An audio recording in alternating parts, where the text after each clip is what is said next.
thanks, comrades, and a really fantastic conference. Been really pleasurable to be involved today. We had an excellent session on housing.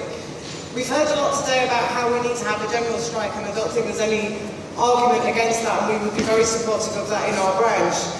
But I think where we haven't been able to get a general strike, what we've been able to do in our branch in our own way is to have our own mini one branch general strike, because we cover lots of different housing association and housing body employers. And just to give a flavour of that, we had a massive campaign around a rep who was sacked, and we've now got 4 new reps in her place. She didn't want to go back into the workplace, understandably. We had a massive campaign sort of kicking off a whole series of actions. And we then went on to have a strike within the social housing regulator, which is where I work, in one housing group, and you heard also from an Equinox speaker this morning.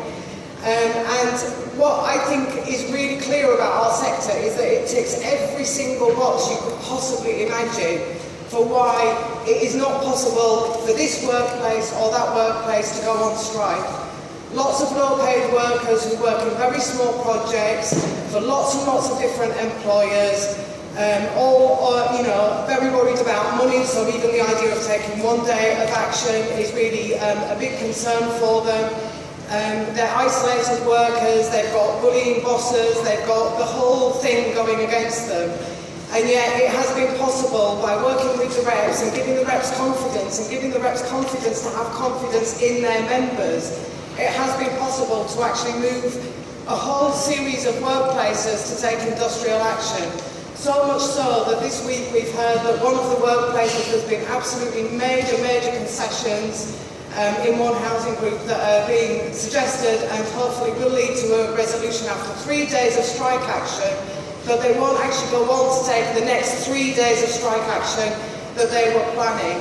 And in another one of our workplaces, just the mere act of balloting, because they now know we are deadly serious when we say we will take strike action, and we will make a splash, and we will have a very loud, noisy picket line outside every single office where we can mount it. And this means multiple picket lines in our type of work, in our type of sector. We've actually been able to do that. And another one of our employers has now come back to the negotiating table with new offers after just the threat of strike action.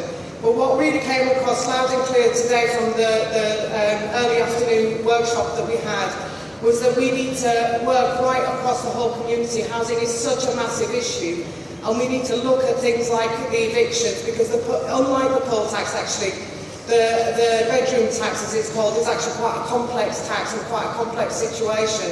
And there are lots of other issues as well. There are lots of other ways that housing is coming under attack. So what we need to do is to link up these campaigns and to work with tenants groups and with other campaign groups. And we need the union branch to actually be, and the whole of the trade union, to be a locus for that kind of campaigning. I've been shown the pink card, so I'm going to finish there. But all I would say to people is, like within the 1111 branch, where we've been able to do it with a degree of success, just never give up. Just keep going.